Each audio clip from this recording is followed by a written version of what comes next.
মানুষের আছে যত বেশি তার চাই তত বেশি। শেখ সাদি রহিমাহুল্লাহ, ইরানের বিখ্যাত কবি, বালাগাল উলা বিকামালিহি কাশাফাদ দুজা বিজামালিহি, এই কবিতা লিখে বিখ্যাত হয়েছিলেন। তো ওনার একটা সময়ে আর্থিক দৈন্যতা যাচ্ছিল, টাকা পয়সা ছিল না, ফলে পায়ে দেওয়ার মতো জুতা ছিল না। কি ছিল না?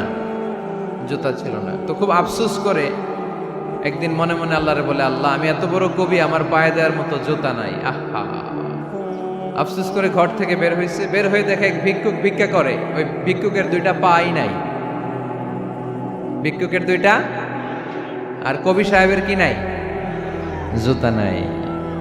কবি সাহেব যখন এই দৃশ্য দেখছে, হায় রে, আমার তো পা আছে, এর তো পাই নাই, সেজদায় পড়ে গেল। আর আল্লাহরে বলে, আল্লাহ শুকর আলহামদুলিল্লাহ, বেশ ভালো আছি, আর কিছু লাগবে না। এজন্য শান্তি হচ্ছে শুকর আলহামদুলিল্লাহর ভিতরে। শান্তি কিসের ভিতরে? শুকর আলহামদুলিল্লাহর ভিতরে। এজন্য আওয়াজ করে পড়েন আলহামদুলিল্লাহ।